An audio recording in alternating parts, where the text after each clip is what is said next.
AP assembly కీలక బిల్లుకు ఆమోదం తెలిపింది. ఏపీలో ఉద్యోగుల పనివేళలు 10 గంటలకు పెంచుతూ ప్రవేశపెట్టిన కార్మిక చట్ట సవరణ బిల్లుకు ఆమోదం తెలిపింది ఏపీ అసెంబ్లీ.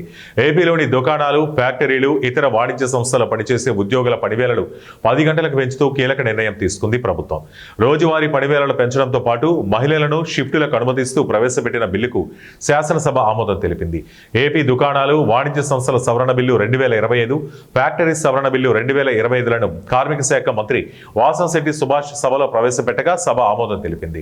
కొత్త బిల్లుల ప్రకారం దుకాణాలు, ఇతర వాణిజ్య సంస్థల్లో రోజువారీ పనివేళలు 8 నుంచి 10 గంటలకు పెరిగినట్లయింది.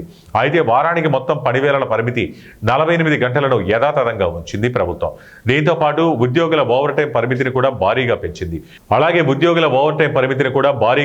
ప్రభుత్వం. గతంలో 75 గంటలుగా ఉన్న ఓవర్ టైం లిమిట్ ఇప్పుడు 144 గంటలకు పెంచుతూ నిర్ణయం తీసుకుంది. సవరణలో భాగంగా మహిళలు నైట్ షిఫ్టులపై ఉన్న ఆంక్షలు కూడా సడలించింది కూటమి ప్రభుత్వం.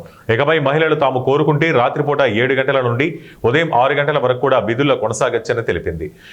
నైట్ షిఫ్టులలో పనిచేసే మహిళా ఉద్యోగుల భద్రతతో పాటు ఇంటి నుంచి ఆఫీసుకు వచ్చేందుకు రవాణా సౌకర్యం కల్పించే బాధ్యత యాజమాన్యానిదే అని స్పష్టం చేసింది ప్రభుత్వం.